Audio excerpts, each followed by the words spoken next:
Hello, everyone, and welcome to today's discussion. We are so glad you are joining us. Yes, welcome. It is great to be here. So I want to start by talking about a feeling that I think almost every English learner knows. Oh, I can probably guess what it is. You probably can. So picture this.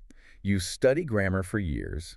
You memorize these incredibly long vocabulary lists. Right. You complete every single exercise in your workbook. Right. And, you feel incredibly prepared. You feel ready for anything. Exactly. But then you step out into the real world. A native speaker walks up to you and asks a very simple question. And instantly your mind just goes completely blank. Completely blank. Every rule you studied simply disappears. That is a very common and very frustrating experience. I hear it all the time. It really is. You might ask yourself, why you can read a complex news article, but you cannot order a simple cup of coffee without feeling a wave of panic. Right. Why does that happen? Well, the reason is that you have been trained for an environment that does not actually exist in everyday life. That makes a lot of sense. So we want to fix that today. Our mission is to explore how you can master real-world English fluency. Yes. We're going to talk about building a bridge between the strict rules of a classroom and, well, the fast, messy way people actually speak. And to build that bridge, I think we really must establish one core philosophy right away. Okay, what is that? True fluency is about human connection. Human connection. Yes, it is about communication.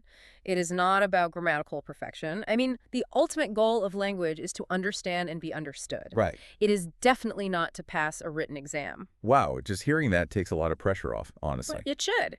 But, to understand why we freeze up in the real world, we really have to look at the massive difference between textbook English and street English. They are almost like two different languages. They really are. I mean, learning exclusively from textbooks is exactly like trying to learn to swim by reading a paper manual. Oh, that is a perfect analogy. Right, because a manual gives you the theory. Yes, you understand the mechanics of moving your arms. You understand the physics of floating. Exactly. You sit there and look at diagrams of the water. But reading that manual does not prepare you for the physical shock of jumping into a freezing cold lake. No, it does not prepare you for the waves hitting your face. Not at all. The moment you hit the actual water, you will sink if you have never felt the natural environment.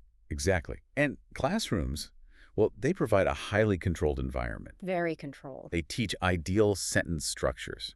Like a textbook might teach you a phrase like, I would like to inquire about the status of my package. Right, and every single word is perfectly separated. The grammar is flawless.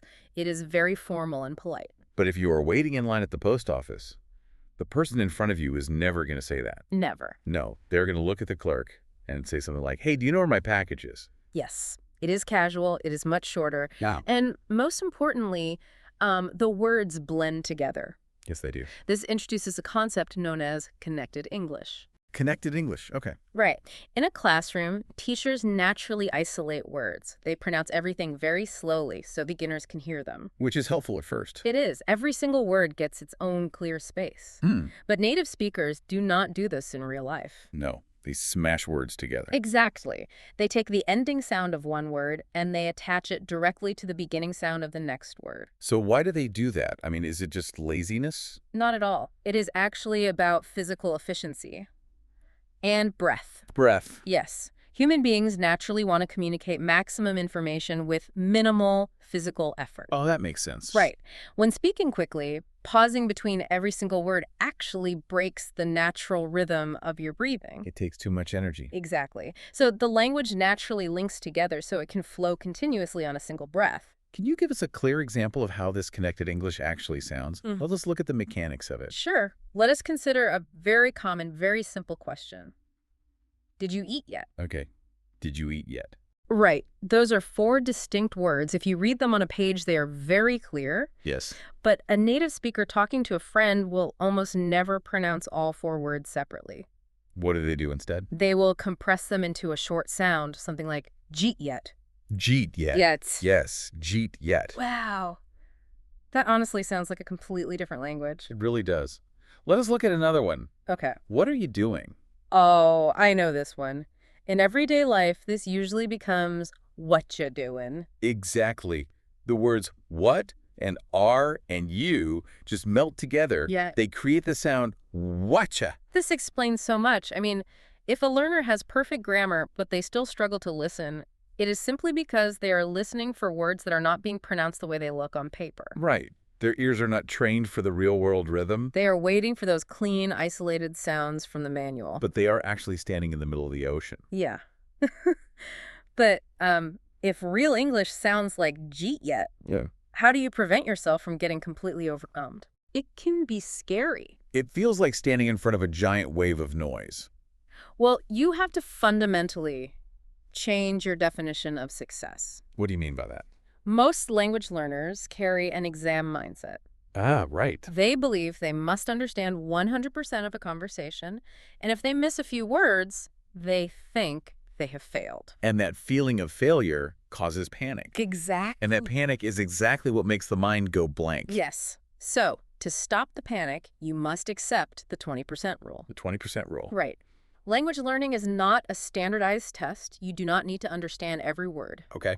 In fact, understanding just 20% of a fast conversation is actually a massive success for a learner. I see the logic of lowering the pressure, but I have a serious concern here. Sure, what is it? If I only catch 20% of a sentence, aren't I just guessing the rest? It might feel that way at first. Because that sounds like a fast track to miscommunication. Or just building bad habits. Well, you are not guessing randomly. You are finding your anchor words. Anchor words. Yes. Think of an anchor word like an edge piece of a jigsaw puzzle. Oh, I love puzzles. Good. When you start a puzzle, you do not start right in the messy middle, do you? No, I always find the straight edges first. Exactly. You build a frame. Anchor words are the straight edges of a conversation. Okay. They give your brain a structural frame so it can figure out the rest of the picture. So what kinds of words make the best puzzle edges? Well, beginners should listen specifically for nouns and verbs. Nouns and verbs. Got it. Yes. Those carry the core meaning of the thought. Do not worry about the small grammar words. Like the articles or prepositions? Exactly. Just ignore them for now. Listen for the action and the object. Let us test this. Give me a fast connected sentence, and let us see how the brain uses these puzzle pieces. Okay. Imagine a native speaker walks up to you quickly and says, "You want to grab something to eat later?" Oh, that was fast. You want to grab something to eat later. If I am a beginner, I might completely miss the compressed word wanna. Very likely. I might not even hear the word something. But you might catch two very clear anchor words. Let's see. You hear the verb eat, and you hear the time reference later.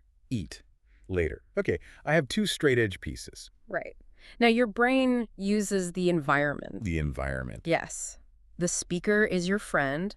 They are smiling. Maybe they are looking at their watch or pointing to a cafe across the street. Right. Your brain takes the word eat, the word later, and those visual clues, and it pieces them together. It tells me, my friend is suggesting we share a meal in the near future. Yes, the communication was entirely successful. Wow.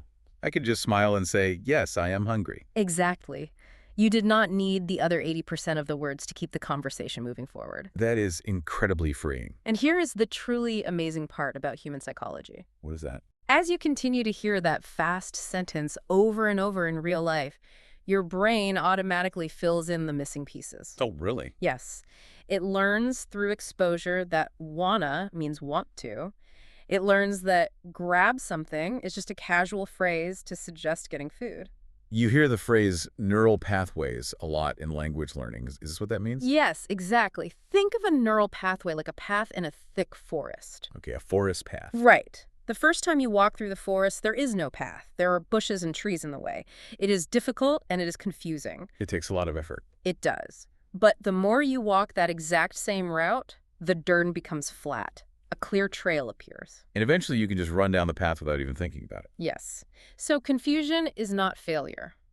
That is a great way to put it. Confusion is just the physical feeling of your brain clearing the trees to build that path. So we drop the expectation of perfection. We listen for our edge pieces.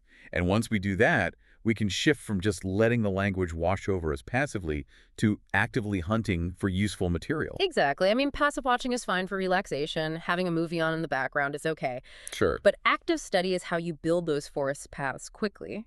You must study real conversations. And we can use a method for this called the three-pass system. Yes, the three-pass system is highly effective. This is a way to look at a short video or audio clip, maybe just 2 minutes long, and extract the best lessons from it. Right. So if I'm sitting down with a 2-minute clip of a conversation, what is my very first step? The first step is the gist The pass. gist. Yes. You play the entire 2-minute clip without pausing. You do not touch the dictionary. You do not look at subtitles. That sounds hard. It is just for practice. You are only listening for the vibe, the general mood. Like, are the speakers angry? Are they making a joke? Are they sad? Exactly. You are just establishing the emotional environment. Okay, so once I understand the mood, I rewind the clip. I assume the second pass is where the detailed work begins. Yes.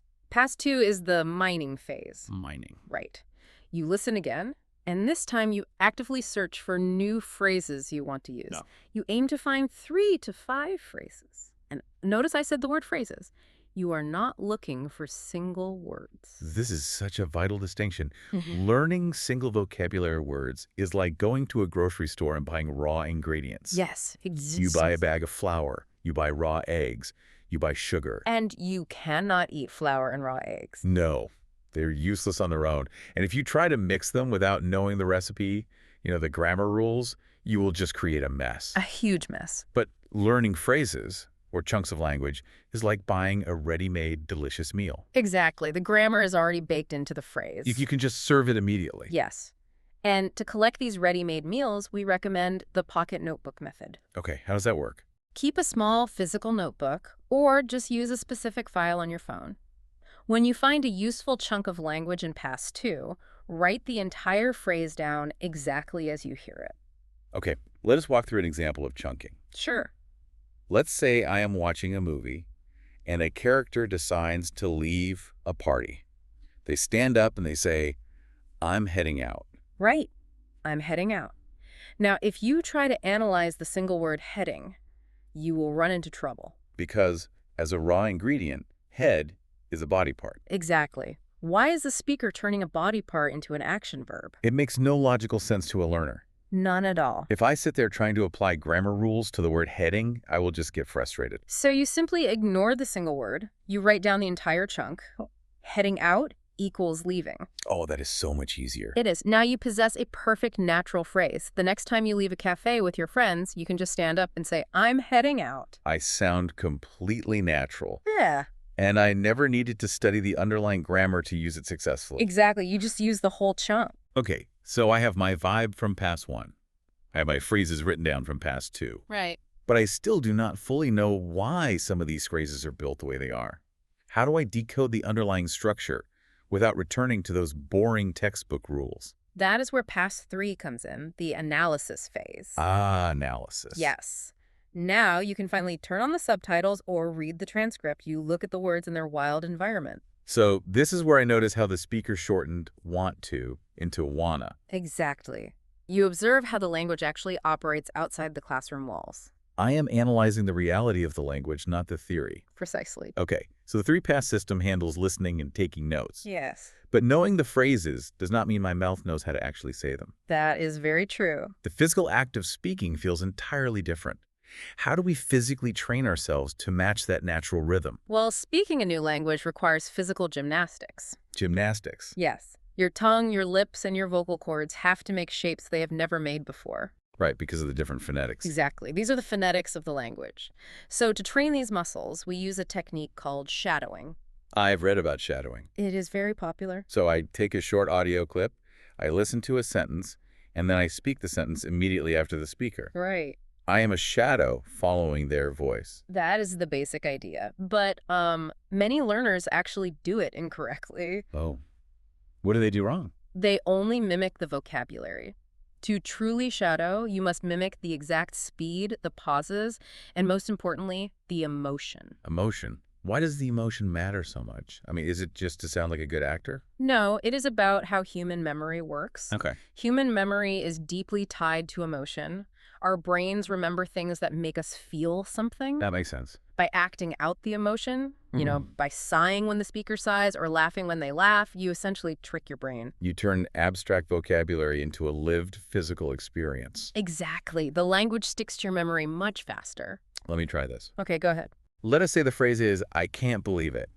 And the speaker in the video is amazed because they just won a prize. Right. So they say it loudly like, "I can't believe it." Yes. But if I shadow them in a flat, monotone voice like, "I cannot believe it. Okay, you were doing two things wrong there. What are they? First, your flat tone completely erases the emotion, so your brain will not remember it. Right. Second, you separated the words, you broke the connected flow. Ah, I unsmashed them. Yes. You need to raise your pitch and smash the words together exactly like the speaker. So I have to physically force myself to sound excited, like I can't believe it. Much better. Your mouth muscles are now practicing the true phonetics and rhythm. But I see a potential problem here. What is that? If I closely mimic native speakers, won't my grammar actually get worse? Why do you say that? Well, native speakers use terrible grammar in casual conversation. Yeah. They use double negatives. They say, actually, all the time. That is true. If I copy their mistakes, won't I just sound uneducated? This introduces a really critical concept, context over correction. Context over correction. Yes. Perfect textbook grammar is wonderful for formal writing. But in a casual social setting, speaking with strict perfection can actually make you sound robotic. Really? Yes, it can actually create distance between you and the person you're talking to. So wait, are you saying I should want to make mistakes on purpose? Not exactly. You should want to communicate naturally. Okay. Native speakers use filler words like, I mean, or, for very specific social reasons. Like what? They use them to soften a harsh statement, or they use them to buy an extra second to think without creating an awkward silence. Oh, I do that in my native language all the time. Exactly. If you learn to use a filler word like actually in the right spot, you instantly sound comfortable in English. It is less about being mechanically correct and more about fitting smoothly into the social environment. Precisely. Language is a social tool, Yeah. and shadowing teaches you the social tones of words. Social tone. Let us take the word sure. S-U-R-E. If you look it up in a dictionary, it simply means yes. But the tone completely changes the definition in real life. Completely. If I say sure with a high, bright pitch, I sound happy to help you. It is a warm response. Right. But if I drop my pitch, sigh, and say sure, it means I am annoyed. Uh-huh. I am agreeing to do the task, but I am very unhappy about it. It is a cold response. And the dictionary does not tell you that. No, it does not. You can only learn that social meaning by hearing it in real life, understanding the context, and shadowing the emotion. Wow.